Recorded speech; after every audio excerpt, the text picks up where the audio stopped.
Hello बच्चों, स्वागत है आप सभी का आपके अपने यूट्यूब चैनल में। आज की वीडियो में हम कक्षा 10 गणित के चैप्टर 3 दो चर वाले रैखिक समीकरण युग्म के बारे में डिटेल में डिस्कस करेंगे और उसके बाद उसकी एग्जांपल्स और एक्सरसाइज क्वेश्चन को सॉल्व करेंगे। ठीक है, चलिए शुरू करते हैं चैप्टर नंबर 3। ठीक है, तो क्वेश्चन है जो चैप्टर है वो है आपका दो चर वाले रैखिक समीकरण। ठीक है, दो चर वाले रैखिक सर कह रहा है, इसका मतलब दो चर होंगे। रैखिक समीकरण जानते हैं आप, पिछली कक्षा में हमने बात की थी। रैखिक समीकरण क्या होता है? रैखिक समीकरण होता है जिसमें चर की घात कितनी हो, एक हो, उसे रैखिक समीकरण कहते हैं हम। चर या एक्स की घात कहते थे हम वहाँ पे, क्योंकि एक्स एक उसमें था चर में। अब यहाँ पे दो चर है तो एक्स और वाई में काम चलेगा।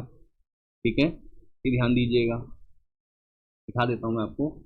देखिए, दो चर कहा जा रहा तो दो चर क्या हो जाएंगे? एक्स वाई हो सकते हैं, ए बी हो सकते हैं, पी क्यू हो सकते हैं, मतलब कुछ भी हो सकते हैं, मतलब दो चर होंगे। इस प्रकार से आपके दो चर आएंगे। पहले सेकंड चैप्टर में हमारा क्या आ रहा था? रैखिक में सिर्फ एक आ रहा था। अब हमारे पास दो हैं, तो ठीक है,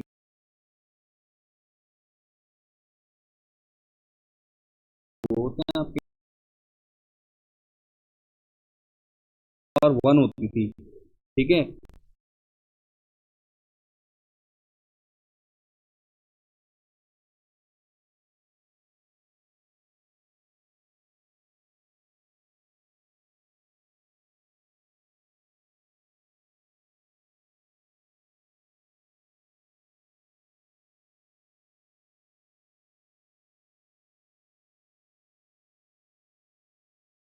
बहुपद की घात। ठीक है, तो अब देखिए क्या करना है।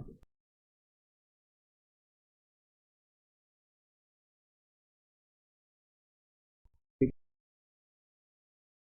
रैखिक समीकरण युग्म। ठीक है,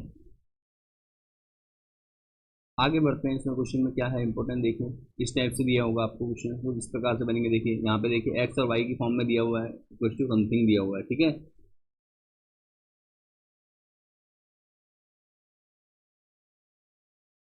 मैं इसको हाईलाइट कर देता हूँ।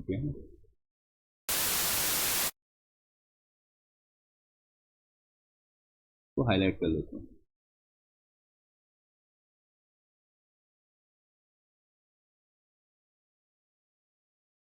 ये रही, तो ये क्या हमारा रैखिक समीकरण युग्म बना है। देखिए एक्स और वाई दे रखे हैं, दो टर्म्स दे रखे हैं, दो क्या है, चर दिए हुए हैं, चर के गुणांक हैं 3 और 4, और बराबर क्या है 20 है। तो ये क्या हो जाता है, समीकरण जो बनती है हमारी वो होती है a x plus b y plus c बराबर 0।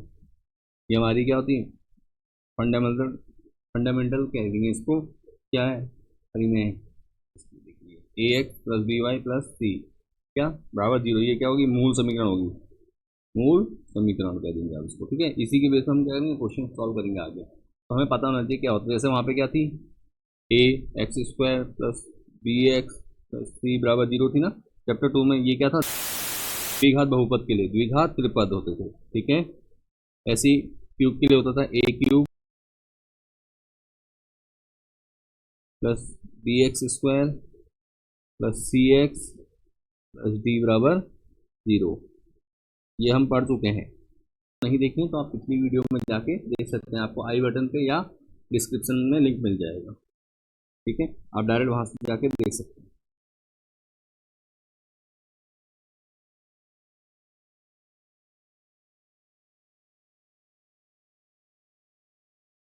ठीक है ना,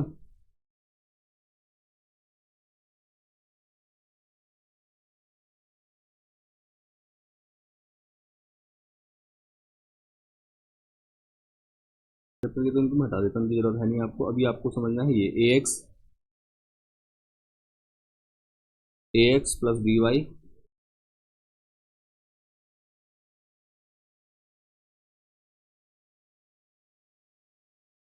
ये रखा है, इसकी जरूरत है नहीं। तो अब आगे बढ़ते हैं, चलिए रैखिक समीकरण युग्म का ग्राफिक विधि से हल। ठीक है, ग्राफ विधि से भी आप हल कर सकते हैं। इसमें क्या है,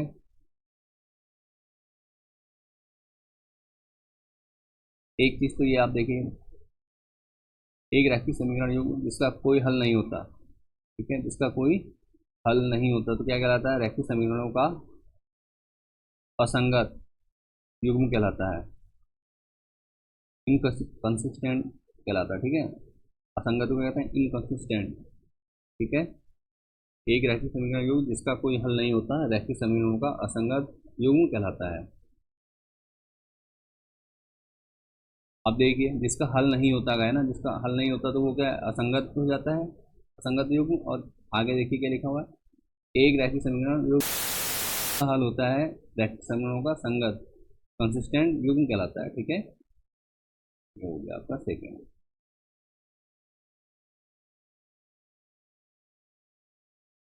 इसको हम सेकेंड कलर के साथ है ताकि आपको समझ में दिक्कत ना हो। आगे देखिए, रैखिक समीकरणों के एक युग्म के अपरिमित रूप से अनेक हल हो सकते हैं, ठीक है। तुल्य रैखिक समीकरणों के एक युग्म के अपरिमित रूप से अनेक हल हो सकते हैं, हल होते हैं, ठीक है। ये ये चीज़ें आपको ध्यान में रहनी है, आगे पता चलेगा आगे क्या है करके, ठीक है।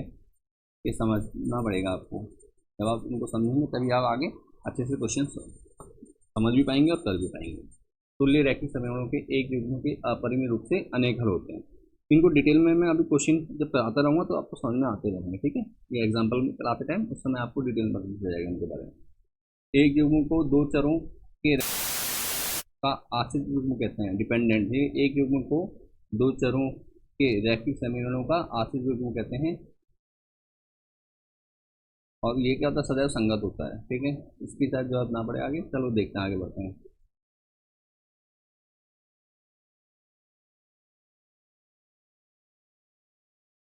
अब देखो क्या लिखा है, नंबर एक, ये इंपॉर्टेंट है आपका। अभी कैसे पता चलेगा हमें? रेखा और रेखाएं एक बिंदु पर प्रतिच्छेद करती हैं। देखो, अगर यदि रेखा एक बिंदु पर प्रतिच्छेद करती है तो क्या होता है? प्रतिच्छेद करती तो इस समीकरण युग्म का अद्वितीय हल होता है, ठीक है, अद्वितीय हल होता है। क्लियर हुआ? रेखाएं बिंदु रेखाएं एक बिंदु पर प्रतिच्छेद करती हैं तो इस स्थिति में समीकरण युग्म का अद्वितीय हल होता है। एक बिंदु पर प्रतिच्छेद करेंगे तो क्या होगा? हल, अद्वितीय हल होगा, ठीक है, हल होगा, कोई दूसरा हल नहीं होगा, एक ही आएगा सिंपल, ठीक है। रेखाएं बिंदु एक बिंदु पर प्रतिच्छेद करती हैं। दूसरा देखिए, रेखाएं समांतर हो सकती हैं, इस स्थिति में समीकरणों का कोई हल नहीं होगा। अगर रेखाएं समांतर होंगी तो कोई हल नहीं होगा, ठीक है। अब देखो, इनको मैं डायग्राम के माध्यम से समझा देता हूँ आपको। जैसे पहला था कि रेखाएं एक ही बिंदु पर प्रतिच्छेद करती हैं। मान लीजिए कोई रेखा ऐसे जा रही है और कोई रेखा इस प्रकार गई है, तो यहाँ पे एक ही बिंदु पर प्रतिच्छेद कर रही है, तो यहाँ पे क्या होगा? केवल एक ही हल होगा, ठीक है, एक ही हल होगा।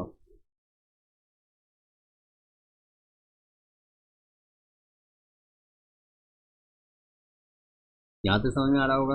और अगर दो समांतर रेखाएं चलेंगी इस प्रकार से, तो ये एक दूसरे को कहीं पे भी प्रतिच्छेद नहीं करेंगी, तो यहाँ पे क्या होगा? कोई हल नहीं होगा, कोई हल नहीं होगा,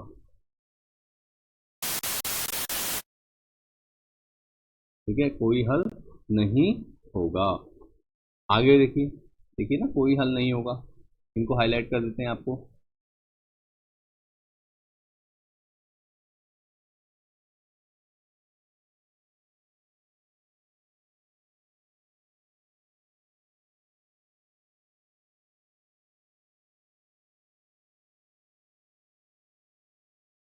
ठीक है, नंबर दो, रेखाएं समांतर होंगी तो क्या होगा? कोई हल नहीं होगा। और एक ही बिंदु पर प्रतिच्छेद करेंगे तो क्या होंगे? अद्वितीय हल होंगे। अद्वितीय मतलब केवल एक ही हल होगा, समझ गए? अद्वितीय मतलब जिसका दो ना हो। अब तीसरा देखिए, रेखाएं समपाती हो सकती हैं। इस स्थिति में समीकरण अपरिमित रूप से अनेक हल हो सकते हैं। रेखाएं समपाती हो सकती हैं, समपाती होंगी तो क्या होगा? इसमें अपरिमित रूप से अनेक हल होंगे, ठीक है, अपरिमित रूप से अनेक हल होंगे, ठीक है। इसके लिए नीचे देखिए समीकरण दिए,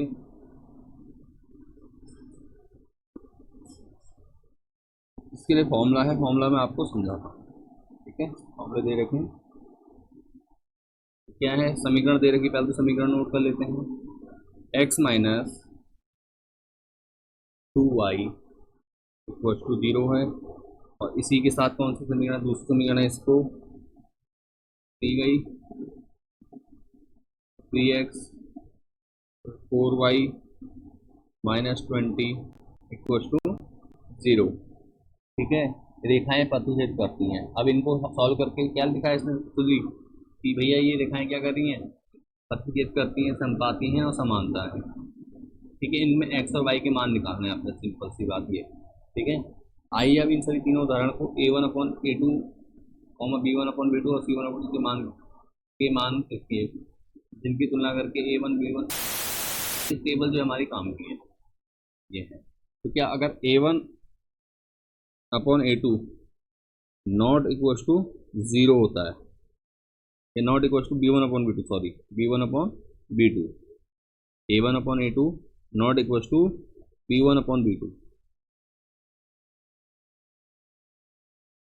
इक्वल टू b1/b2, तो क्या हुआ, प्रतिच्छेद करते केवल एक ही हल होगा। इस कंडीशन में क्या होगा, नॉट इक्वल टू, तो केवल एक ही हल होगा।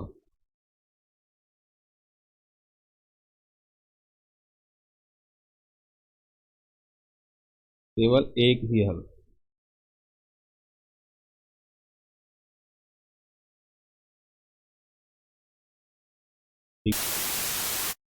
a1/a2 not equal to b1/b2। ठीक है, तो जब ऐसा होगा तो क्या होगा, यहाँ पे केवल एक ही हल होगा और ये क्या करेंगे, प्रतिच्छेद करेगी।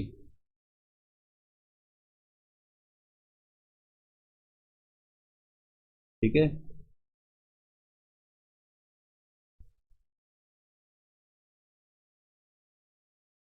क्या होगा, प्रतिच्छेद करेंगी, ये ध्यान रखिएगा। ठीक है, अभी स्क्रीनशॉट भी दिखा दे रहा हूँ आपको। और दूसरा कंडीशन क्या रहेगा, अगर a1/a2 equals to b1/b2 equals to c1/c2 है, तो ये क्या होंगी, रेखाएं समपाती रेखाएं होंगी। ठीक है, समपाती रेखाएं,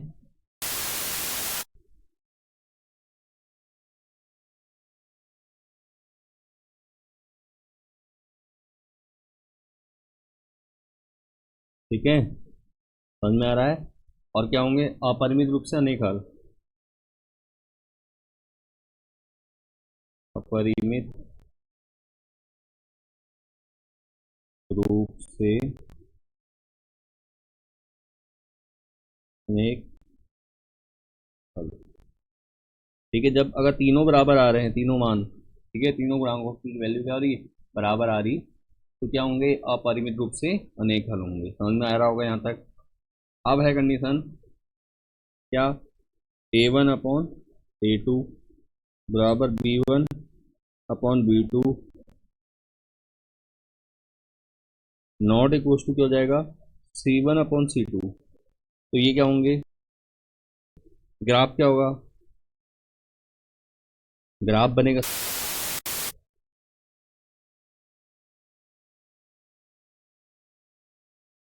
ठीक है, समांतर रेखाएं होगा। और समांतर रेखाएं होगा तो क्या होगा, इसमें समांतर रेखाओं में कोई हल नहीं होगा, कोई हल नहीं होगा। ठीक है, जब समांतर रेखाएं होंगी ग्राफ में तो कोई हल नहीं निकलेगा इनका। कब, जब a1/a2 b1/b2 किसके बराबर नहीं होगा, c1/c2 के बराबर नहीं होगा। अब ये a1 b1 c1 और a2 b2 c2 हैं क्या, ये आप समझे। अगर नहीं समझे तो ये देखिए क्या है, आपकी जो समीकरण दी हैं, दो समीकरण दी होंगी आपको हमेशा, क्यों, दो समीकरण दी हैं, दो समीकरण युग्मों की बात चल रही है, तो क्या होगा, जो आपका a1x plus b1y plus c1 बराबर 0, एक समीकरण इस प्रकार से होगी, और दूसरी समीकरण जो दी होगी आपको होगी a2x plus b2 plus c2 बराबर 0। ये दो समीकरण होंगी। ठीक है, ये ध्यान दीजिएगा, एक दो समीकरण है इनके। अब ये क्या है, x के गुणांक, x के गुणांक के समीकरण एक का उसको a1 कहते हैं, समीकरण 2 में x का गुणांक क्या कहलाएगा, a2 है। अब इनका अनुपात, ये ध्यान दीजिए, इस प्रकार से कर रखा है ये, ठीक है। इसी प्रकार y का गुणांक b1 अपॉन y का गुणांक b2, ठीक है। ये किसका हो गया, y का गुणांक होगा समीकरण 1 और समीकरण 2 में, दोनों का अनुपात। और क्या अनुपात नहीं है किसके, c1, और c1 कहाँ से आएगा, c1 ये दिया है देखिए, अचर पद। समीकरण 1 में अचर पद, समीकरण 2 में अचर पद, तो ये क्या हो जाएगा, ये हो जाएगा समांतर। इस प्रकार की घटना होगी तो समांतर हो जाएगा, ठीक है। उसको हम कहेंगे, उसके क्या होंगे, कोई हल नहीं होंगे समांतर रेखाओं पे, ये हम लिख सकते हैं, उसको हटा देता हूँ, ठीक है। समझ गए होंगे आप, ये समीकरण समझ में आ गया। a1 b1 c1 क्या है ये भी आपको पता चल गया होगा, ठीक है। देखिए कोई हल नहीं है और ग्राफ क्या होगा, समांतर रेखा। आगे बढ़ते हैं, आशा करता हूँ यहाँ तक आप अच्छे समझ गए होंगे, कोई डाउट नहीं होगा, ठीक है। ये देखिए समीकरण दे भी रखी है, ठीक, यहाँ पे देखो ये दे रखा है आपको, तो इसको नोट करा देते हैं।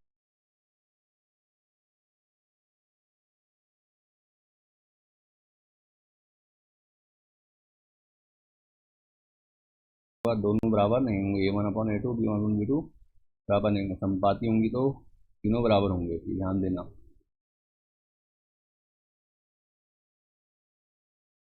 ठीक।